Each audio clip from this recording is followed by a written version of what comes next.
What's up, guys? Welcome back to the KYTL podcast. This is Sarah X. This is Jack T. And this is I don't Sam need the T. M. I guess like Jack versus Jackson. Look, I'm one of the few people that Tom didn't target this week, so I feel very grateful for that. That's true. You sure he didn't throw your name out and maybe it was just in one of the hours of lost footage that wasn't in the episode? Maybe. But I don't think he knew who I was yet. But maybe he did. Actually, you know what? He probably did. No, he probably had seen all the seasons already somehow. Well, because he had seen them from outer space as he had been watching the broadcasts, on his alien spacecraft. Or did he use Mallory's time machine? Oh, wow. Tom and Mallory. That's an alliance I never would have seen coming. Yeah. I think it would kind of work though, because Mallory's a good listener. Mm-hmm. That's true. Tom would throw out all of his ideas and Mallory just listened to them all. Mm-hmm.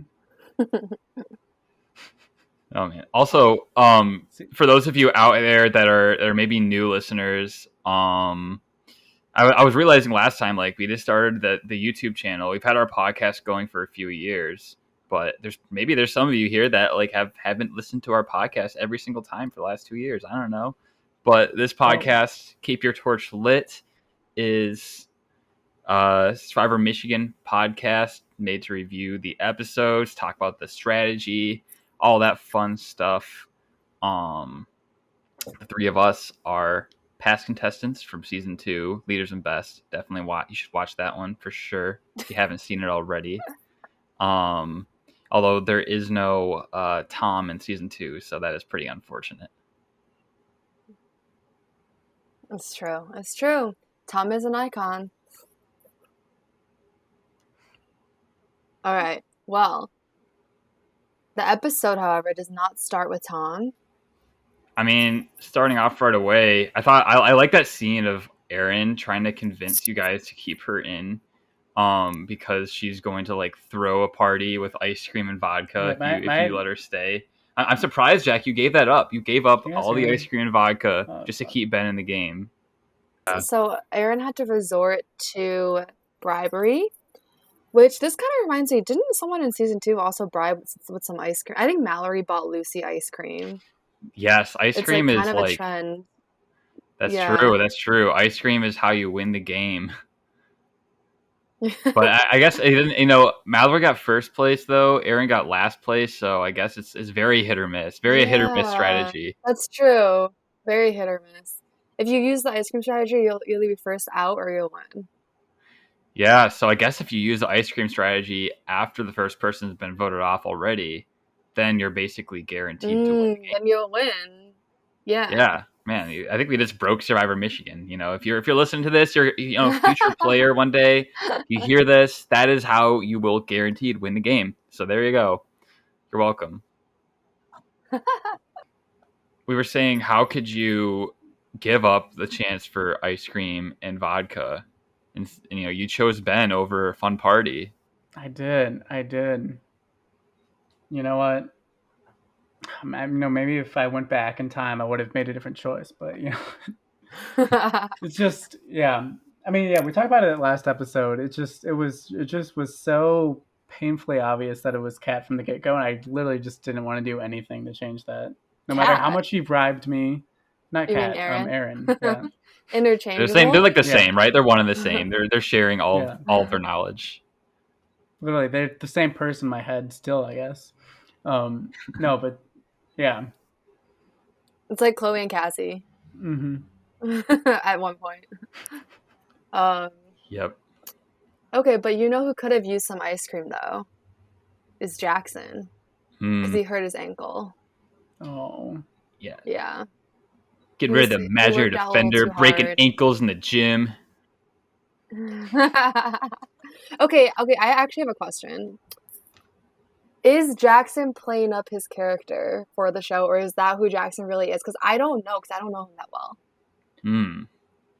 Like, I feel like to a degree, everybody plays up their character to a little bit, but like, I think that is basically who Jackson is. Like, just how I would talk to him. like when I've talked to Jackson, like outside of the context of the season completely, like he is still like that exact same, like, oh, like, how are you doing, man? Like, oh my god, like just like his, like he has such like a specific kind of like cadence. I feel like almost Yeah. where it's just like it's very much this dude who, like, you know, he knows he's pretty cool, and he's like he's okay with that. He's okay that everybody also knows that he's a pretty cool guy. Yeah, Yeah. I remember at the end after the season was over. I was like this for me and Jack. That was our senior year. Jack, you had your grad party. I remember that like there were some few people lingering around kind of near the end, and Jackson was there, and we were like playing beer pong or something with Jackson. I just remember him being like, "I'm the best beer pong player ever in the world. I could do this with my eyes closed. This game is too easy for me. It's too easy." Just like stuff like that. Like I kind of think that's just his sense of humor. Okay, Yeah. actually, guys, Jackson was actually really nice to me the one time I talked to him. So it was at the season 4 after party, and he was like, "You were a way better producer than like Aaron or whatever, because you like made the folders and stuff." So he was nice to me. That's all I gotta say. No, he is a very nice guy, but also, Yeah. you know, if he has a few drinks in him or he's on camera, he will be very sure of himself. Yeah. But you know, we'll get to see. We'll have a conversation with Jackson at some point in the season, right? He'll come on KYTL. Maybe next episode. Maybe not next episode. I don't know. We'll see, right? One day, Yeah. we will see the famed Jackson. One day we'll definitely see.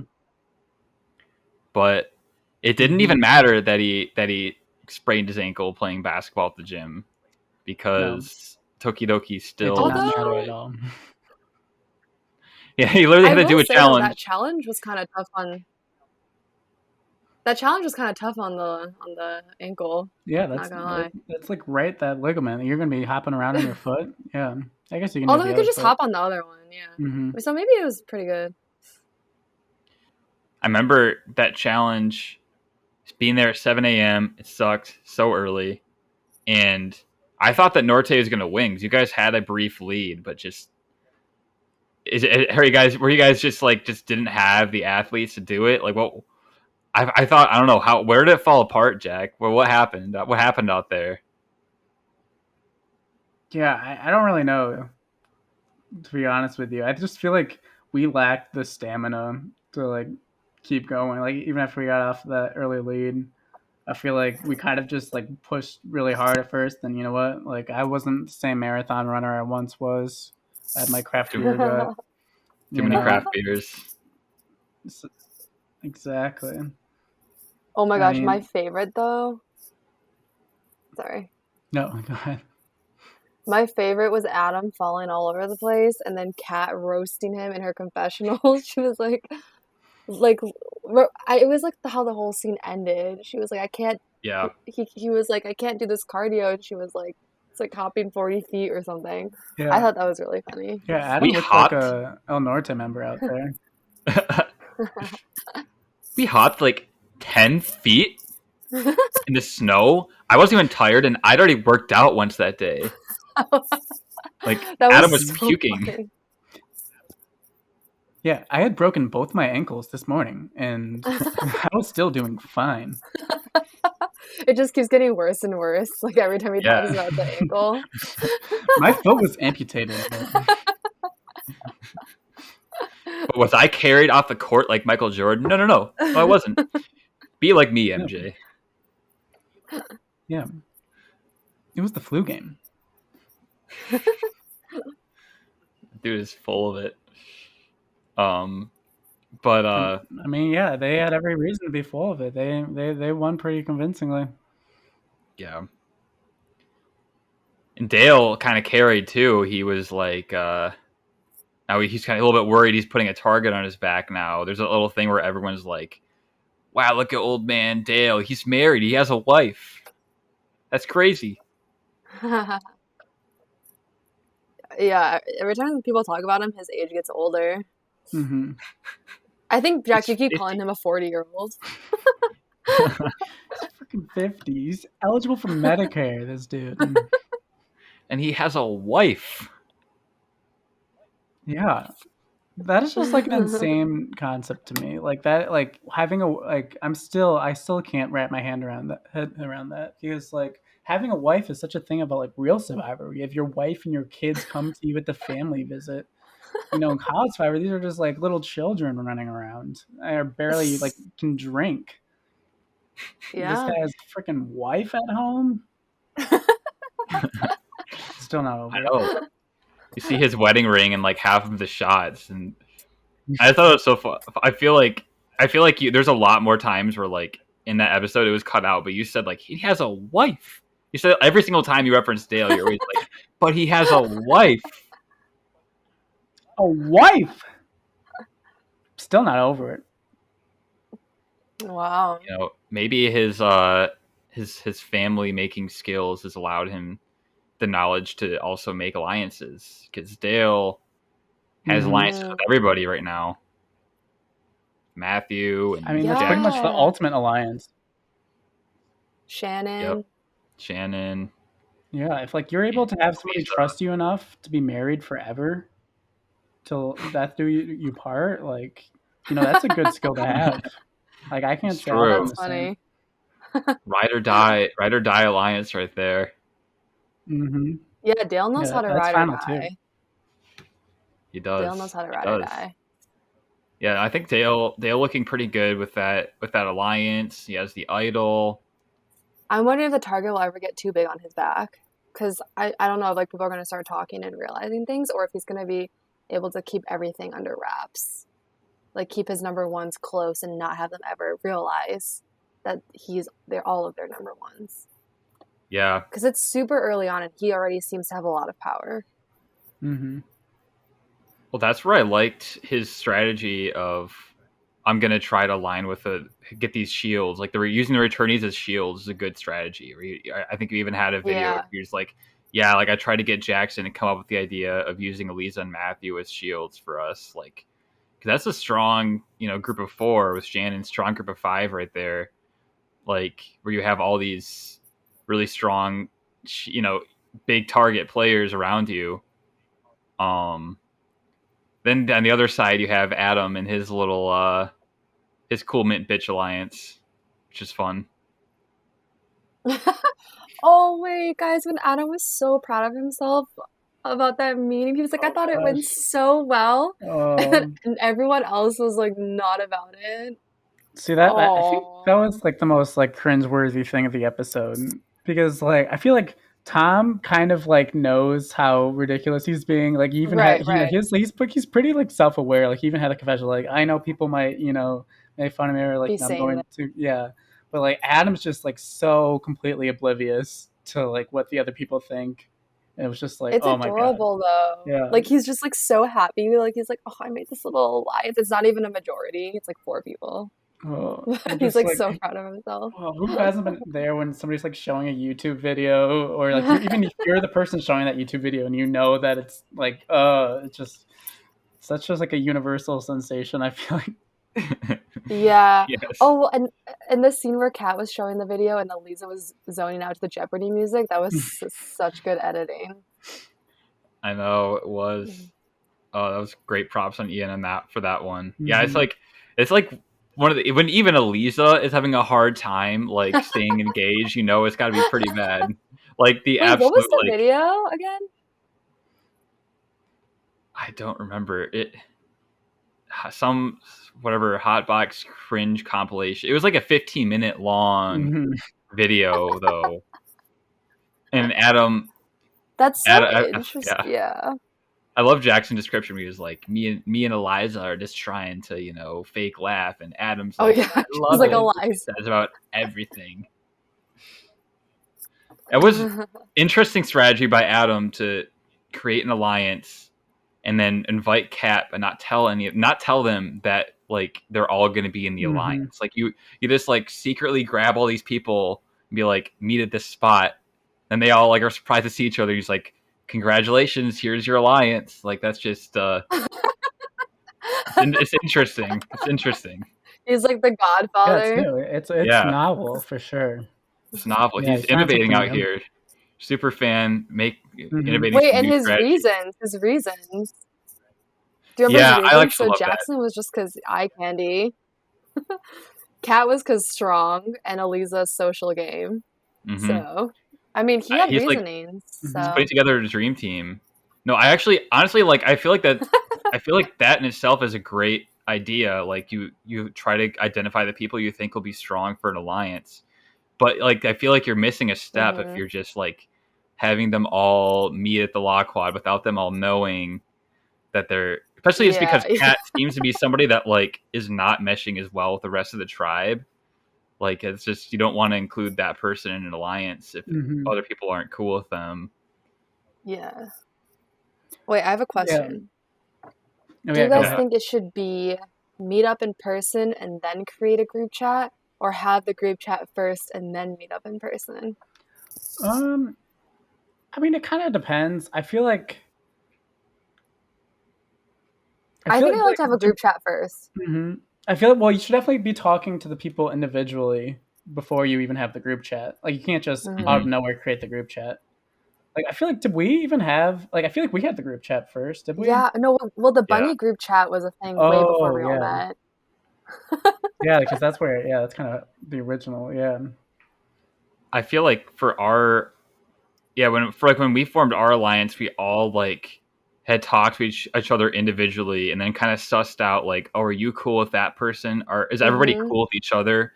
And then we hmm were like, okay, is this going to be our group? And then made a group chat and then met up after.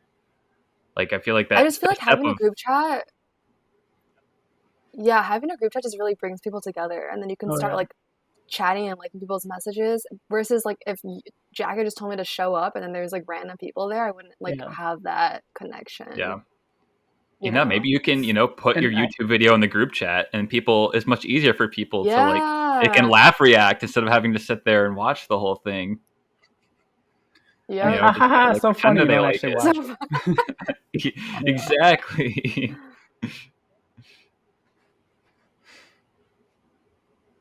um okay. Shall we talk about some of Tom's antics? The Oh oh star yeah, of the episode? we yeah. had so many antics. This is definitely an episode. This is the Tom episode. Sometimes when Mhm. For like I sure. always think it's beautiful in Survivor when somebody gets like just an episode kind of focused around them for their boot episode, just kind of like of their complete downfall. Because this is 100% the Yeah, Tom episode. from start to finish. I think I saw Yeah. him. Yeah. I think I saw people comparing him to Zayn Knight, hmm the Yeah. icon. Oh, I Yeah. Well, know. no, they had like actually like opposite strategies because Zayn Knight threw out his own name. Tom threw out everybody but Oh, his yeah. own name. So in a way, they're kind of like complete opposites. The Kane Zeit. I forgot that Mhm. Zayn did that. Yeah. So I feel like, coming off of episode 1, I was like super wanting to like work with Tom and be in alliance with him. And like I knew he was kind of like a silly guy, he's a little eccentric, but I like and obviously I still like that Tom. Like he's a great guy. But I like at the end of the first episode, I fully had every like intention to actually be working with him. And I feel like the first kind of alarm bells went off my head during the whole lemon escapade, you know? Please explain more of that from your side. Yeah, so I just remember, he had the clue and he's like, like what if they hid like a secret like map to the actual idol clue on the back of this on the back of the clue in lemon juice. You have to use lemon juice to find it. I'm like, oh, okay, yeah, like I've kind of seen that before. Okay, that could happen, but he was just like, I feel like it's the type of thing where, like, if that actually did happen, like, and it's not like Hmm. really out of the realm of possibility Yeah, it's not. for it to happen, and like, Like, if it yeah. did, he would If be an Matthew absolute Israel, Hmm. genius.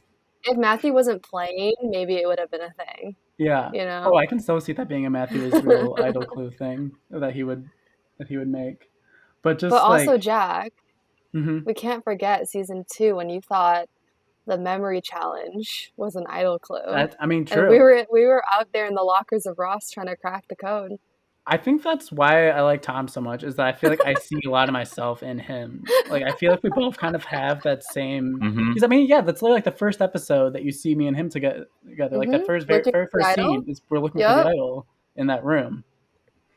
Yeah, but I mean that's definitely where things started. You know, it wasn't too much on that alone for me to really distrust Tom, but definitely it started maybe me thinking a little bit about, okay, this guy's really, And I was thinking about he's the going hard first, out like one of here. the opening scenes of your alliance of you, Tom, and Megan. Tom was like, "Well, I already know though that like I don't want to go to the end with Jack and Megan." And blah, blah, blah. And it's like, dude, it's the first episode. Like, don't be thinking too much about turning on your alliance like 5 seconds after you formed it. Like Hmm. that's a little bit of a red flag right out the gates. Like this guy is thinking Yeah. so fast. Like when he's like, I think you described it really well when he compared his game to Jordan Schubel from Maryland, and he was like, "If you scheme and you scheme and you scheme and you don't quit scheming, you can get far in this game."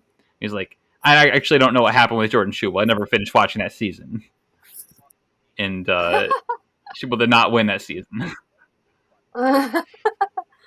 Maybe we should ask him why.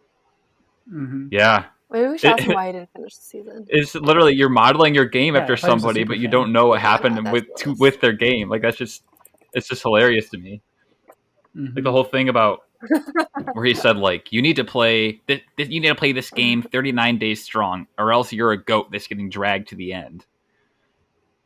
But it's just like that's you're in the second episode. You're like Jack had that one question like it's the final 15. The final 15. You can't be talking about who's the biggest threat. Hmm.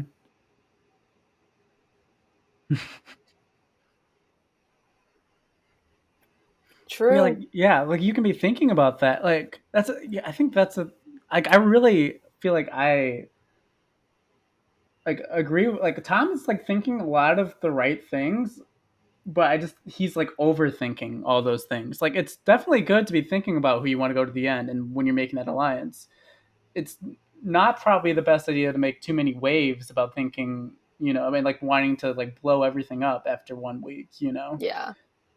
And like it's good to like realize, okay, this person's a threat. This person's, I don't know if I want to go all the way with them, but at the same time, like completely like nuking the stuff that you have of that person when you're not in any particular danger at the final 15. Yeah, I think he's playing more like it's Mm-hmm. final 7, final Mm-hmm. 8. Like, I don't know, there's something, even if you know you're aligned with threats, like, you still kind of have to stick with them for a little bit. Mm-hmm. Like, you can't turn on final 15. How are you going to get to the Yeah. end? Exactly. So, yeah, that's the thing. That's the thing that I think us three also did not do well at, or not do well at, but like, Yeah. just like even getting to the end versus winning. Mm-hmm. Like, because to win, you have to get to the end in the first place. And I that's mean, I something definitely that made I don't know, I I guess definitely pushed made aside some of the because we all wanted to same win so mistakes that badly. Tom made. I mean, like obviously I made them deeper into the game, but the idea of like making an alliance with people, and if you're immediately like, I'm going to turn in this alliance one day, like if you're saying that on day one of the alliance, like you need to have some people that are willing to Mm-hmm. trust you, and you can't scheme. You can't scheme against everybody, or else no one's going to trust you. Like and they ended up biting me in the butt and ended up tapping at Tom very early because Mm-hmm. and I think he says something like I can't trust anyone in this game. It's like, well, you need to trust somebody. Like you need people to trust you. Yeah. Yeah, like Yep. isn't that one of the rules from one of those, RHAP podcasts where like I forgot, I feel like because it's been a while since I've listened to it, but like I feel like one of their rules is like lie and Makes scheme, but sense. don't lie and scheme too much. Mm, It's something like that. I'm sure somebody knows exactly what I'm talking about who's listening to yeah. this, but And yeah. Jack, I'm curious what it felt like when you were at the season 1 premiere party and got a FaceTime about from Ben about Tom throwing your name out.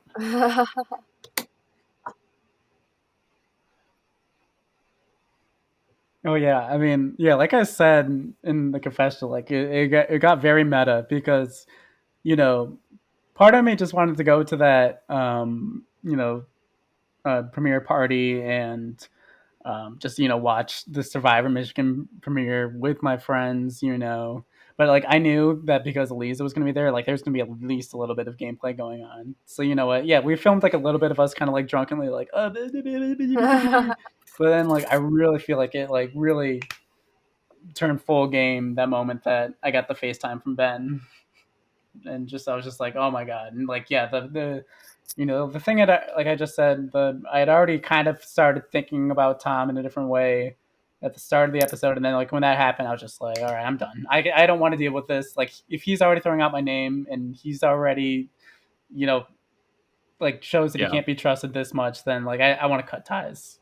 Like I maybe that like I guess we're talking about not wanting to like overreact to things and stuff, but I feel like if you when you have like concrete evidence that somebody you thought that you wanted to trust and wanted to be in alliance with is going against you, I think it's fine for you to just want to cut ties like that if you know that they can't be trusted and you don't Yeah. really have a lot of reason to go forward with them.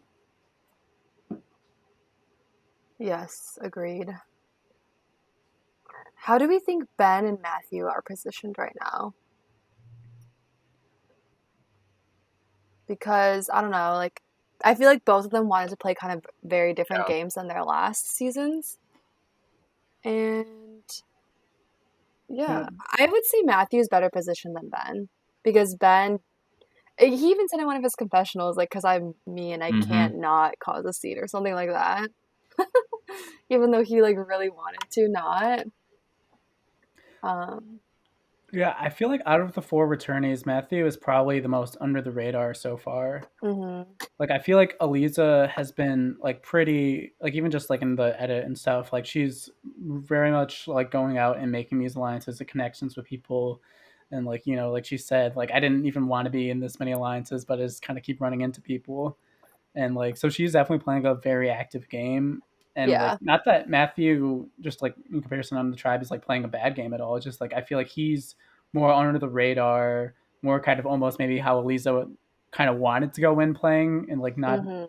wanting to be super visible in like making Yeah. all these alliances. I thought that like Yeah. for Ben, it was one of the things I was thinking was, I mean, he wants to turn over a new leaf and have this like loyalty thing. And I mean, so far it seems like at least he's playing differently than season 3. I mean, we'll see how it turns out, whether this is a more natural style for him or not. But like, I did like the Breakfast Club alliance that was formed. I thought that was like good for you, Jack, but also for Ben to like have this solid alliance that's supposed to be like the new Kroger Plus, except for this time he's like, I'm not going to turn on this one though. It's going to be this is the one to watch. He's really into this Breakfast Club thing. So I thought that Mm-hmm. was pretty good on you guys. Then there's this larger alliance, this U4 plus Tom that ends up Tom gets kicked out of it. I wasn't really sure about how that whole thing happened, but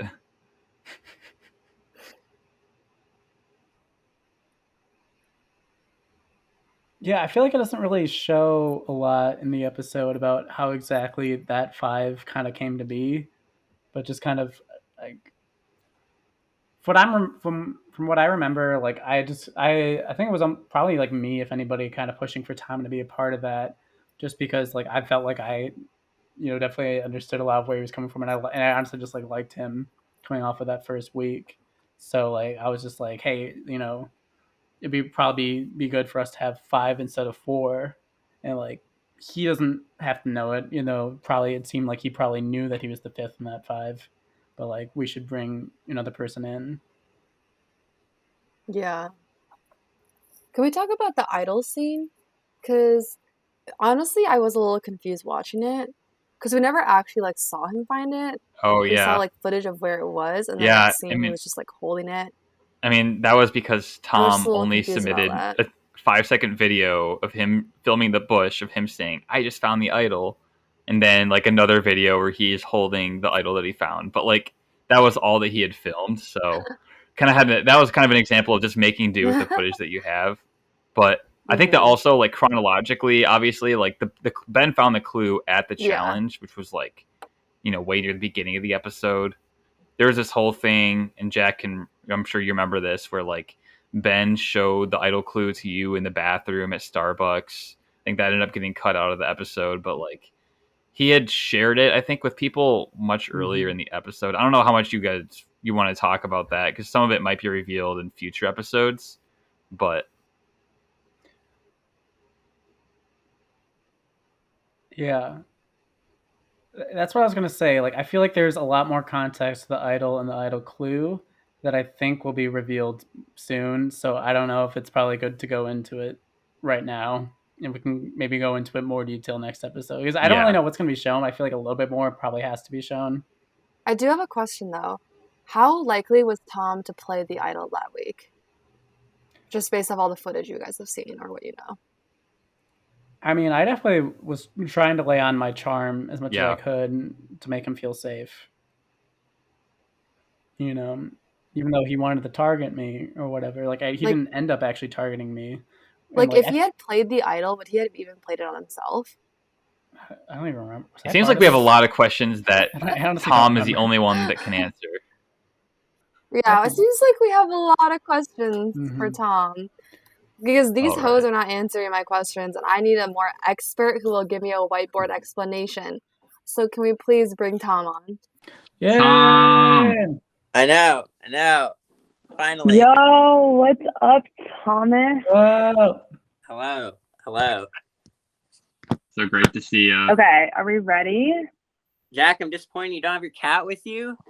Oh yeah. Mitsuki's somewhere in here. She was just crying a lot. It's not the same cat as in Survivor. Not Mister anymore. Yeah, Mister is still in Michigan. Yeah, Mhm. Okay. it's the ultimate betrayal. Not Yeah. gonna lie. I'm just kidding. Yeah. I'm just kidding. Made a new alliance, mate. Yeah. We have a cat, 4 chickens, and a dog. I'm Whoa. with co-op now. So yeah. What are your, Okay, what are your chickens' names? Okay. Torb, Doolittle, Toast, Luna, and Noel. So, Whoa, I love it. Yep. So Do you have any Okay, Tom. goats to milk? we were no, but we definitely should be getting one. Nice. Yes, should be getting one sometime soon. Need to build a pen out back. But yeah, Wait, Tom, what? I'm so confused. Do you have a farm? I mean, I'm in Carytown, but Oh, okay. if you want to farm enough, you just have to dream big enough, I think. Yeah, So- no, I got you, Tom. I got you. Yeah. Okay, Tom. Welcome to KYTL. We want to know what you've been up to since you last played Survivor Michigan. Well, it's been quite a journey. Being out Survivor. I mean, having my entire life taken away from me now, and it's like I've had to come back from the grave almost. Survivor was my life, and the torch got snuffed out. But I'm living in a co-op. It's like a community with 18 other people here. So we've been having our own little survivor surviving this pandemic, if you will. Get all a little bit of drama here and there. Watching the show with my housemates and stuff. Just vibing my senior year, graduating in April. Yeah. Wow. Yeah. That's awesome. Yep. So when your torch was snuffed, what did you do that night? I want to know. How did you cope? Getting right into the heavy hitting questions, Sarah. Yeah. I was up until 2:30 in the morning. For weeks, I would have dreams about that idol. And I remember distinctly having one of those dreams where I'd found the idol and I was like, oh, well, I need to play this. And then midway through the dreams, it was one of those lucid dreams where I'm like, well, but I'm out of Survivor. And it was Oh. Yeah. But, I've gotten over it now, I like to think. Nice. So, I don't know. Survivor dreams are never stop for me. I feel like they were definitely happened all the time when I was playing, but I feel like I still have a Survivor dream now and again. 2 years removed.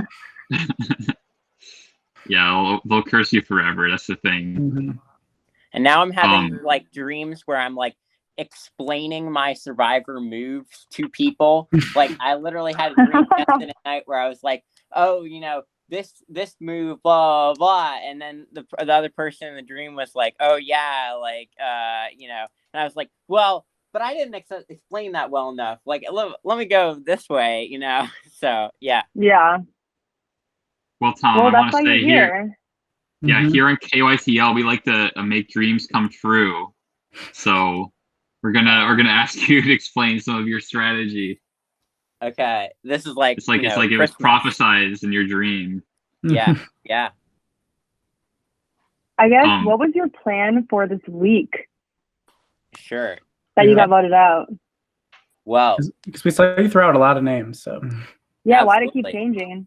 Absolutely. Great questions. So the plan, I guess I brought a whiteboard with me. So let me know if you guys can see the whiteboard, and I'm going to talk it through for people who have audio issues or whatever. That's amazing. We do like the whiteboards. yeah, us three are big fans of the whiteboard. Okay. Tom, what does fruit shirt mean? Fruit shirt. Yeah. It's a trend in you Okay. know, yeah. I can't explain it. It's for people. Okay. Yeah. If you know, you know. If you know, you know. Exactly. So you have, in our tribe of 7 people, you have 4 people who were in the artist room, right? So you have Ben, Katie, Nate, and Camila, right? And then in my room you have Tom, Megan, and Jack, right? Obviously, Aaron's voted out week 1, right? Yeah. Yeah. So I had seen the tribe breakdown like this, and I had thought that the best way that we could play this was Ben and Katie. Everyone talked about, you know, you see in the week 1 confessionals, Ben and Katie are really close, right? Gotcha. I thought, well, we can play it like this. And then I thought, okay, well, Nate and Camila are also really close, right? So we, as the 3 of us here, we can pit it against these 2 here and these 2 here. So that makes sense. So this plan right here depended on, however, these 4 right here not realizing that us 3 were close. So I had to throw out, you know, or at least it was my plan in place to kind of throw out people's names in this 3, or to just strongly downplay that the 3 of us could work together. Because ultimately, if we got to 5, we would have a 3-2 majority, right? Right. The problem was that because I had been talking to Katie and Ben or Katie suggested, I don't know if this was Katie or Ben, it's not entirely clear. Katie suggested that let's do a 5 with Katie, Camila, Ben, Tom, and Jack, right? The problem with this 5 is that this would leave there being 3 people on this side and 2 people on this side. And I didn't think that we were going to be able to convince the 3 people on this side to vote for Nate. And so I had thought that what's going to end up happening is that Megan, who was at my time I would have considered my closest ally, was going to leave the game. And there was no way that I could convince the 3 of them to vote for Nate without it becoming obvious that the 3 of us were working together. Right. So got it. So you were trying to throw people off. Yeah, and the biggest thing that I missed, and I told Sam this, and I talked about on other podcasts, the biggest alliance that I missed, and Jack, you're on the podcast now, so I'll give you credit for it. I did not see Jack and Camila.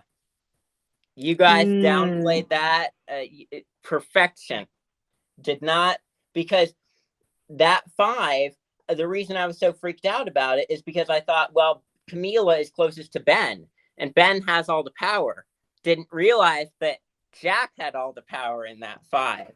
And that 5 was perfect for you. And yeah, totally screwed me over. Yeah. Aw. Yeah, I guess like to me, like the splitting it into who was in the original rooms, I feel like that didn't like enter my head until after like I mean like after like that first day. I feel like I was just fine to like start like I was wanted to kind of like just move past that and like I didn't think that that would be a long sticking thing, which is why like I was fine even if we were, you know, in that minority or whatever that alliance. Like like you just said, like I felt like me and Camila had that strong connection, so I felt like, you know, I was completely fine moving forward, you know. Yeah. And I think that the really interesting thing I think that this gets to also is that I think we are thinking in different numbers. I was very much concentrated on thinking about we need to have a 5 versus I think everyone else in the tribe was kind of thinking, well, we need to have a 6. Let's keep it 6 strong, because I was convinced that after we lost the second challenge that we were going to lose again before there was a swap. And so it was very, very important for me that we had an easy next name to go to. And I guess we could have stuck with the 5, but I was just not convinced that after, you know, presumably Megan left, that it would be Nate next. I was super worried that it was going to, that people in the 5 were lying to me and that it was going to be Megan first and then me. So, yeah. Well, I think that if everything, I guess this is just like what my plan was. Like, I obviously didn't want to get rid of Megan this week, and like I think you even see I have like I think I'm talking with Megan, but I think that there is a clip where I say like ideally it would be Nate, and I do think that I mean I don't know, it's like it's impossible to say, but like I feel like there's a strong possibility that that would have happened. Yeah. Like yeah. And like and then I think that would then be really interesting what would happen in this situation where I'm still like really close with you, Tom, and then we do have to go to tribal council again if there's not a swap.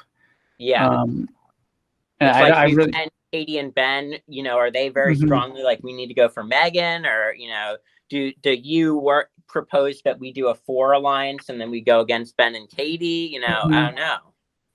Yeah. I mean, I really don't even. I'm trying to like think right now what I probably would have done in this scenario. Like, I don't know. Like maybe there, like if I'm really feeling good about that at 4, maybe maybe then I do still try to go against you at that point. I think there's a chance of that. I think there's a chance of like teaming up with like of you, Megan, Camila, and going after one of Ben or Katie. There's a really strong possibility. Yeah, like it could go a lot of different ways. Yeah. And it's just funny to me, and because I remember there's the plan, and I don't think it really gets revealed to the audience, right? Where there's the meeting that I have after, because I remember like after the season we had talked about it, where you had told me you were like, oh, you know, it was at that party where Ben had talked, you know, to me, and Ben had said, you know, oh, like Tom's gunning for you, final 15 and all that stuff. The reason I had thrown out your name to Ben was because I had just met with Megan. And so Megan would have been like the smartest name for me to throw to Ben because, oh, well, you know, we're in a 5, but I was just so paranoid that I threw out your name instead. And it, you know, it cost me. So, So that's something I wanted to get clarity on. When you threw out Jack's name to Ben, were you doing that because you actually wanted Jack to go home, or are you doing that just to throw Ben off and make Ben not realize that you were close with Jack and Megan?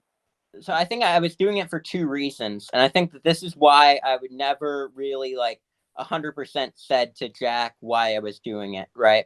I think the first reason I was doing it was definitely to kind of throw Ben off the scent, throw Ben and let Ben think that it was going to be, you know, the 5 of us, or that I was closer to Ben than I was to Jack in this 5, right? And you can see that Ben thought that, right?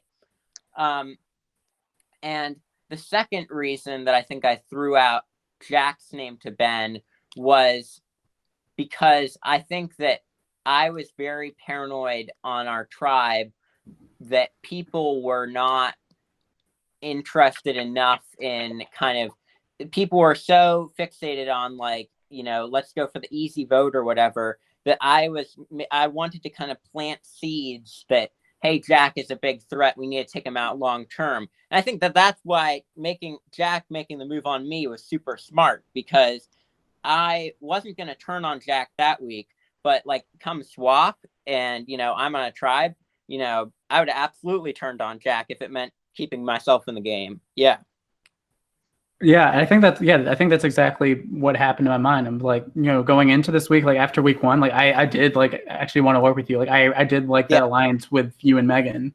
And then I think, just being, being a returnee and like already having that heightened state of, worrying about being a threat and people wanting to put me out. I think having you being kind of like the first person on our tribe to actually like vocalize that threat, I just wanted to nip that in the bud as quickly as possible. Yeah. It's a smart move. Yeah. And I guess that another question I had, so I can kind of on that note, I guess like why Katie instead of Nate? So I remember even there being a point in the episode where Jack was saying something to you. I think this was actually cut from the edit. It was originally in the episode where Jack is saying, I want us to, get a unanimous vote on Nate, keep the tribe strong, and obviously that makes most sense for Jack because you get to keep all of your alliances. And Jack and Tom were having this call, and Tom says like, well, no, I don't want to push Nate because then Ben and Katie will know that we're trying to protect Megan. Yeah. So at the same time, though, I mean, had you even suggested Nate as an did you even consider voting off Nate as an option that week? Because it would have potentially been 6-1 vote on Nate. Yeah, I definitely had talked about it with Megan, and Megan, because when I like revealed the 5 to Megan, right, in that meeting that we had, and I had said to her, the easy plan might just be to go for Nate, right? And Megan was very much like, well, I don't know about this, and I think that I could have tried harder for it to be Nate, but I was, I think it was at that point I was very much like, okay, this is kind of the time to make a move. And I felt like getting out, if I got out Nate, then I would have had to get out Megan next, because I was so dead set on we had to have a strong 5 going into a swap. And the only way we were going to have a strong 5 is if I took out Megan next, because then we would have the 5 of, whatever that 5 alliance, if you will. So I was like, do I sacrifice Megan or do I, try and make a move here? And, it's interesting because Sam, I know you had said, maybe don't make the move here.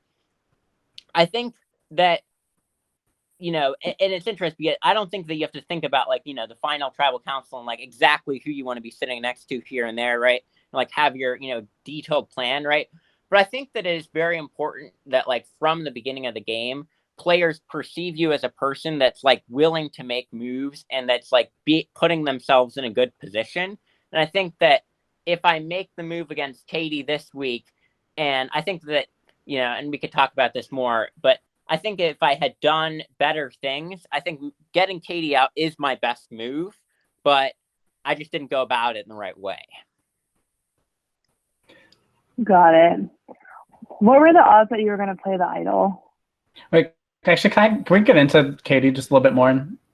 Yeah, I'm just thinking about it now. I do think actually that I do agree with what you're saying, because I feel like if we are thinking about that, the scenario where we do go to tribal again, if we vote Nate out, then I feel like it probably is a good chance that I stick with Katie and Ben and like vote out you the more I'm thinking about it. But if we vote out Katie this week, then I feel like it's very obvious that Ben is on the bottom, and like we would be very scared about Ben going into a swap, because we just kind of like voted out somebody who is probably the closest to in the game. So I feel like Ben then would have been the easiest vote to do.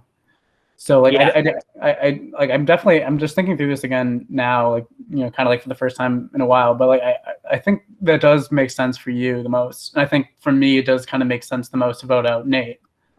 Yeah. For, reasons before. So then, I could see how both of us thinking those things kind of ended up in, you being the one that's voted out instead.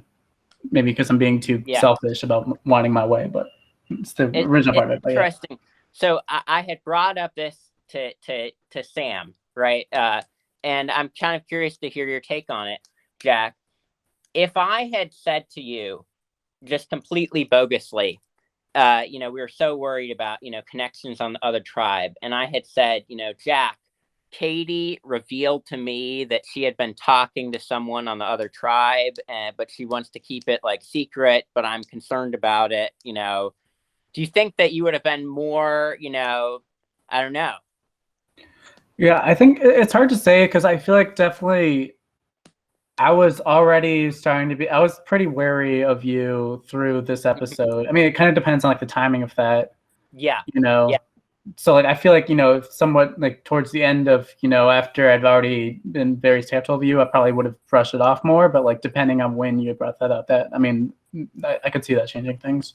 Yeah, absolutely. Survivor, everything's about timing. Everything. Yeah. 100%.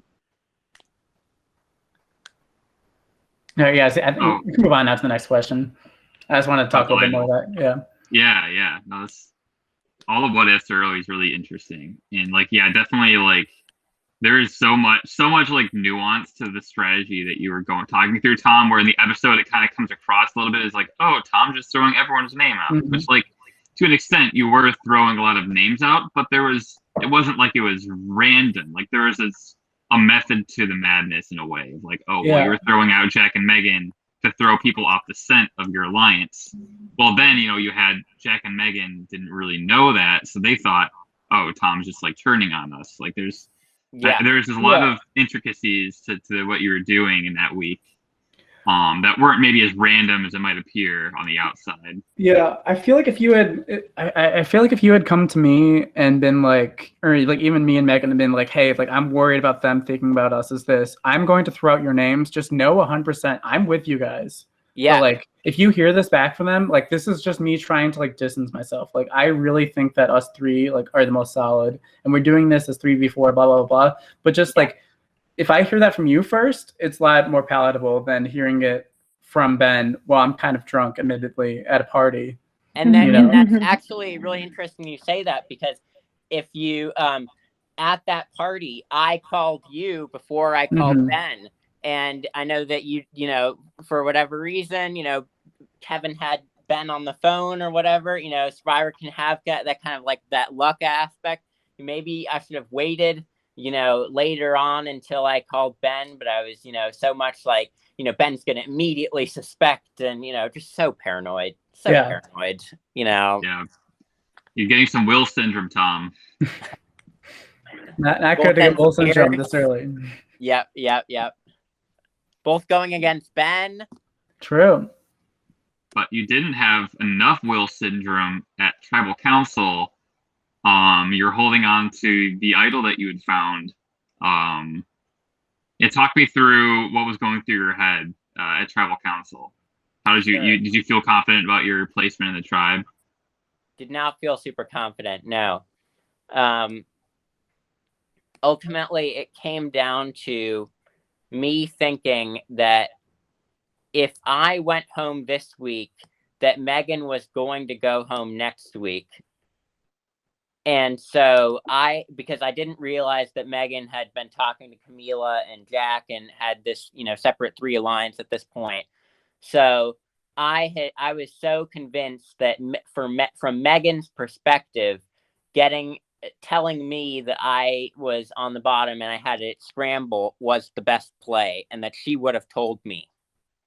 And because I was like, I need to save an idol for a swap anytime, anyway.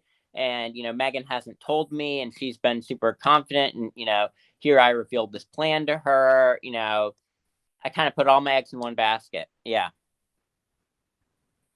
Do you think it was going to be like 4-3 on Katie? Like, where did you think the votes were going to lie at that Tribal Council? I thought it was going to be 5-2.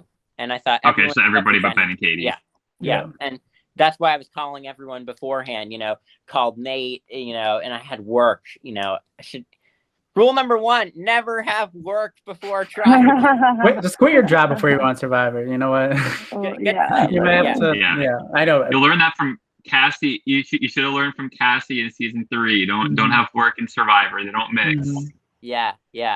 So I don't know, but calling all those people, and I remember calling Ben right before Tribal, and I was like, Ben, it's 100% gonna be Megan, and maybe I enjoy lying too much in Survivor. Not to call Megan my number one ally, and instead to call Ben. Just to kind of, rub it in his face. No, I'm definitely guilty of that too.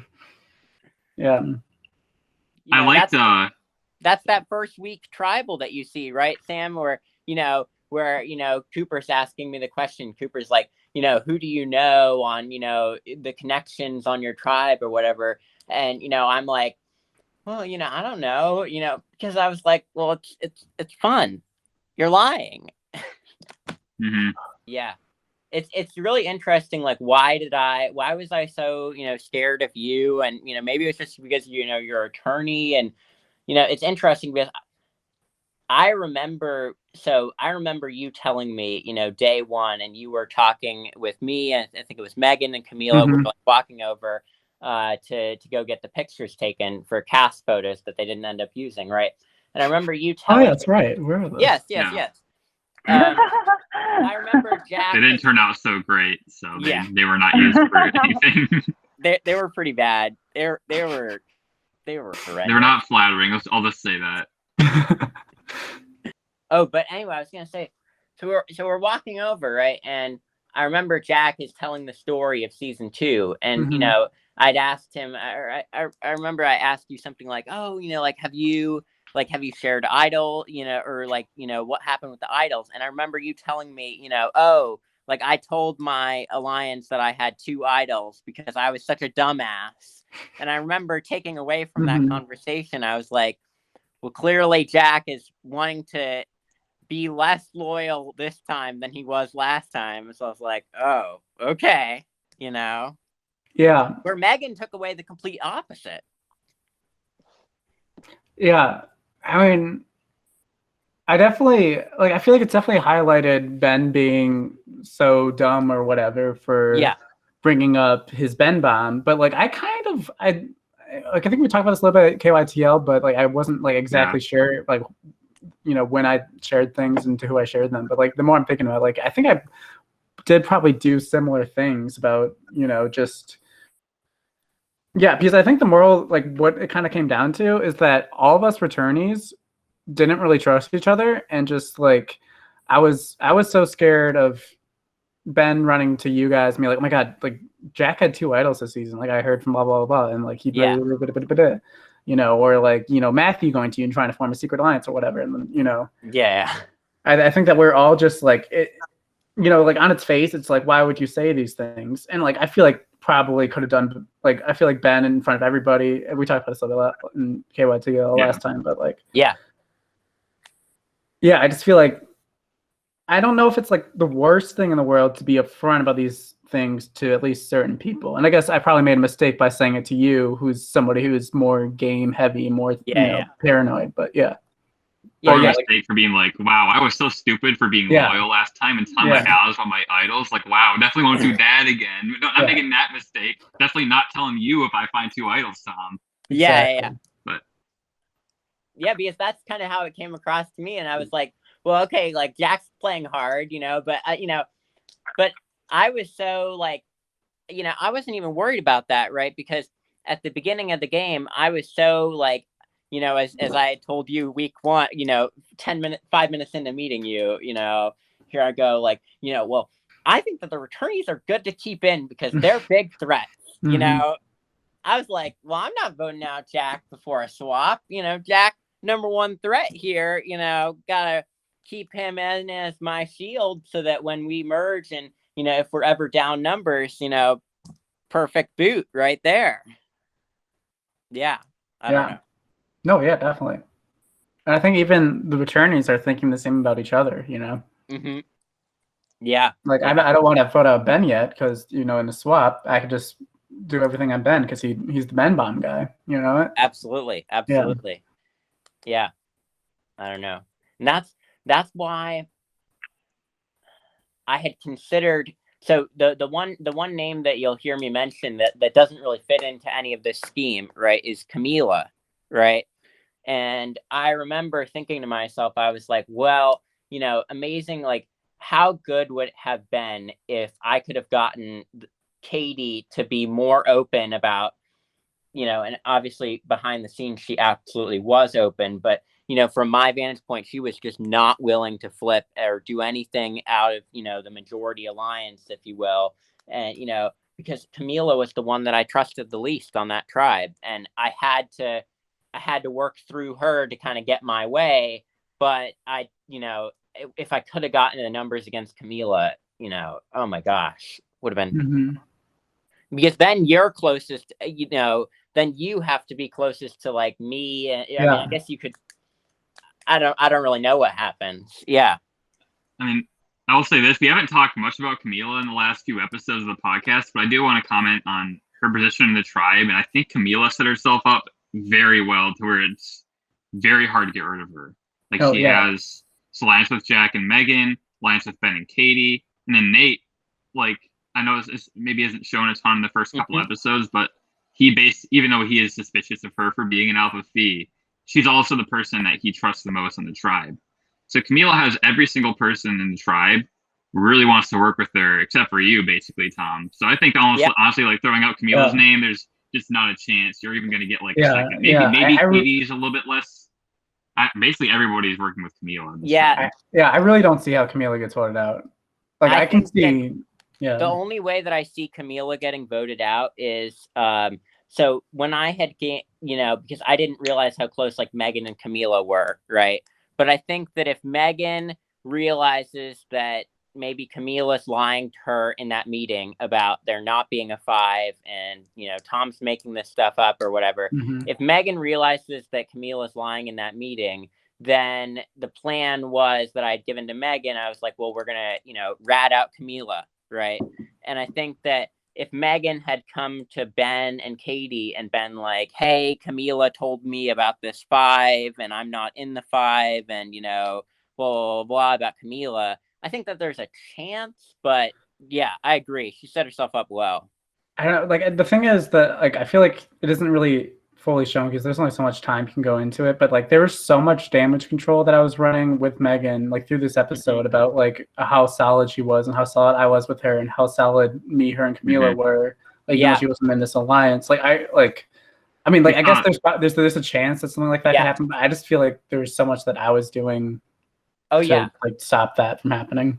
Yeah, Camila did a good job, I think, of damage control as well. Like, the episode, she's like, this talk about this 5, like that 5 is not real, Megan. Like, of course it was never real. Like, I think that's one of the skills that the two of you did a good job on is that damage control with Megan.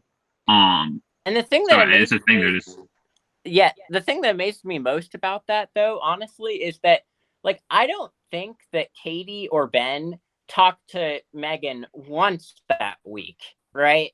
Like, what was Megan thinking that I don't know if she was thinking, like, what was Megan thinking that, like, Ben and Katie's, like, vantage point of the tribe was, Well, yeah, I think that she definitely didn't trust them. I feel like Megan definitely does not trust Ben. I just feel like me and Camila, and I don't want to put too much on me. Like I feel like it was a lot of Camila too, and like we really have not talked enough about Camila. I feel like these 2 episodes, like Camila's been playing like a hell of a game, and like I feel like we had just like really convinced her so much that like we were in the solid thing, and I think, and it's not just like even convincing. Like I think at this point, like I'm always kind of the type of person to just like go towards as few numbers as possible and like have the big ones, but like really feel good. I mean, like I think that going into the first week, I wanted the new 3 okay, sorry, I'm not kind of rambling, but like just I really just knew how well big wigs worked and how well it could have worked, if we all stayed loyal to each other. So I'm just like, I'm going to build a better big wigs where we are actually all loyal to each other. And the first week I honestly thought that could be me, you, and Megan. And then, I just eventually diverted from that and was like, okay, it's me, Megan, and Camila. and we're going to build like the super trusting just core, and we're going to have things that all of us have branching outside of it, but that's going to be the core of it. It's interesting. I think it was who was it? Emily Paddock had said to me, and we need to cut this part, but she was like, Jack's best skill is finding the right people to work with to take him far in the game. And I think that you did that. I mean, Megan and Camila were the best allies in this game to kind of take you far, if you will. I mean, I there are definitely like other elements of the strategy I might criticize, but I think that, in terms of like finding the right allies and stuff, I was definitely not the right ally, a little bit too, backstabby, paranoid. Yeah. Well, you would have fit better on Tormenta than El Norte, maybe, is what Ben was saying. Yeah, absolutely. I don't want to. Maybe you would have fit better on Jordan Schubel's All-Star season, and just been allies with Jordan Schubel. Worst mistake ever was watching Survivor Maryland All-Stars before season 4. Mr. Survivor Maryland super fan. Wait, you didn't even finish it, I thought. Didn't you not finish the season? Why didn't you finish it? I know. Super fan. I've seen all of seasons 2, 3, 4, 5, and 6. Haven't finished 7 yet. So now maybe I can, say I'm a little bit more of a super fan, but what can I say? I fell in love and I was like, I need to, because people in Maryland, they play nonstop. It's like their whole life, and I was like, well, that's what these 16 people are doing. And, oh my gosh, Megan getting into the car with me and Jack, like Megan is playing this and, she's thought it out all along and, here, blah, blah, blah, blah, it's all the wheels turning. Yeah. Wow. Well, Tom, I hope that one day you get to meet Schubel. I would love to see that. Yeah. I've been longing for it. Maybe you guys will both be cast on the real show. Is there any other last minute questions you guys have? No. I love hearing your behind the scenes strategy. It makes a lot more sense now how you acted. Yeah. Thank you guys so much for having me on. It's been my, ever since I got eliminated, I was like, what? At least I'm going to get to be on this podcast. So. Yeah. Oh, that's so sweet, Tom. Yeah. No, honestly, like. No, I was going to say, like, we started the podcast back 2 years ago during season 4. And I remember I was like your producer. So I would like be the ones filming confessionals with Tom and E-Squad, hearing all the the true madness firsthand, and it was great. And I remember you talking about like, one day I'm going to be on the podcast. I'll be on the Keep Your Torch Lit podcast. Yeah. So it's just been a moment I've been looking forward to for these years as well. Yes. So I just want to say I'm sorry. I was a little harsh on you during confessionals. Just very frustrated that week. Oh, but yeah. You know I love you, man. And you know what? Next online Survivor. I know we've tried this a few times. Next time we're actually going to final 2. Okay. Hey, right? we cannot. You better. Anyway. Yeah, it's been so fun catching up with you, Tom. Yeah. Great to be on the podcast. Yeah. Yes. All right. Talk to you later. I'll see you guys. Bye. Yeah, no, I feel like that's almost, honestly, Jack, is like part of the eulogy, like what you were saying of like, that now that he's explained what his self and like what he's doing, like, I feel like there definitely was a method to the madness. For sure. That like wasn't like, but if you're playing the game, there's no way you can understand all of what he was saying. Yeah. But like, that's kind of what I was saying is this, that like, I feel like, if he went, to me before and said that, hey, I'm gonna write your name to Ben, or like, even just in the cosplay circumstances that I just didn't want to talk to Tom at that moment at the party, but then, if Ben texting me, or I forgot the exact scenario of coming up, it's just, there's a lot of luck, a lot of timing in Survivor. Like, like his heart and mind are like in the right place. They're just like going about it in not the greatest of ways. Yeah. But, like, I don't know. Like hearing him just explain everything. Like he everything he says, like what he wants to do is like rational. It's just like, he didn't really go about the best way of implementing that plan. Yeah. Well, I guess that's. I totally agree. I mean, that's That's the agree. eulogy, basically. Yeah. But I wanted to add that he was a great character. I love that he tried really hard, even with like the lemons, the idol searching, the finding an idol, the finding, the looking for one. Like, I thought he was a great ad. I would have loved to see him go further, like an Austin Pace scenario, to see what would have happened. Yeah, I know. But I'm glad that he was cast. Oh, me too. Oh, I know. He was great cast. I mean, I feel like my thoughts was just that, yeah, like I think Katie summed it up really well, where she was like, it sucks to vote off somebody like Tom, where you can tell they really want to be here and really enjoy playing the game. But he almost just kind of did it to himself. Like he saw that Jordan Schubel, go out and be very kind of sketchy and strategic and pull off these crazy moves. And I think he just overplayed, and I think his paranoia kind of got the best of him, where he probably didn't need to be throwing Jack and Megan's name out to other people. Like that whole thing just probably wasn't really necessary in the first place. And things like there was an easy vote on Nate that he just didn't want to pursue. I think that Tom definitely has a lot of strategy going on in his head, and he like knows the game really well. But yeah, like you guys were saying, he just didn't go about his strategy in the best way, and it ended up biting him. So that will happen. Maybe he was playing a little bit too hard, too fast. And someone like Ben, who just did that in season 3, doesn't want that again. Yeah. Right. Yeah. What did Ben say? What's his exact quote? Like, I don't want to let another like dorky white. Oh yeah, it was like flashback to Will. Yeah. Tom maybe would have been better fit on Tormenta than El Norte. Oh god, I can only imagine.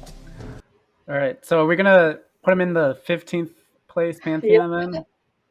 Yeah. Who else is in the 15th place? Originally, we had Crouch, Nikhil, and AJ in that order. Definitely above AJ, I say. Yeah. Crouch, I still rank first. I agree. AJ wanted to quit, and it's like even if he lasted longer, like trying to write your own name down is just about as bad as you can get. Like, yeah. He's just like, it's for me, like passion of the game is like really important, and so AJ definitely still last. Crouch, I think, is still first in my books. Definitely. Just like strategically, passion for the game. Like, I mean, yeah. He would outdo it a chance. It's between basically. Nikhil. I kind of want to put. I don't know. For me, it's between Nikhil and Tom for second. Yeah, and I kind of want to put Nikhil above Tom. Like, I feel like Tom, at least like this, where Tom is as a person at this point in Sauer, Michigan, just like. I find it really hard to see him going much further. I feel like, if we're doing the classic KYTL of like, run the season 100 times in a row, whatever. Like, I feel like most of the time Tom is going to go out very early. Whereas Nikhil, I feel like can at least, coast a little bit longer, maybe have a little bit more of a like social game and not be like an immediate target in a lot of scenarios. Whereas I feel like use his fashion icon status to impress his tribe mates.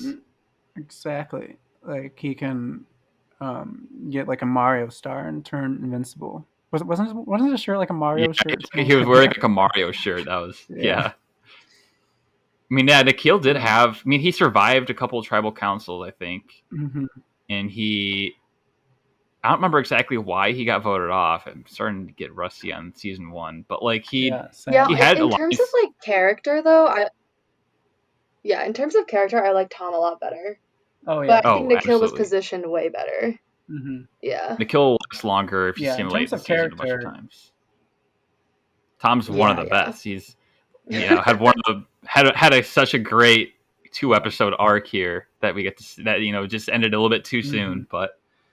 Tom is the greatest of all time. He's the GOAT. One more little Tom anecdote here. We need more inside jokes. We need to tell them. Yeah, we have to We actually need to tell this. start doing the inside jokes. What? We do. Oh yes, let's tell them about the goat milk. Yeah. So it was at the season 4 after party where all the contestants come, and people who do drink, usually get pretty drunk on alcohol. I can't even talk now. Tom, of course, being the legend he is, he doesn't show up, bringing a 6-pack of beer or wine or anything. He actually shows up with a gallon of goat milk, and that's his drink for the night. It's And we're so all just iconic. like, that is the most Tom thing ever. And like, he wasn't like, being like, weird about it, or like being like shameful of everybody drinking, alcohol. Like, he's just like, yeah, you know what, I wanted to drink, so I'm going to drink goat milk. And you know what? And I think he actually shared a little bit more backstory about why he actually did it. Yeah. Why he brought goat milk. It was like an inside joke with himself. Oh, What those was are the the exact story? best. I need to. Oh shoot!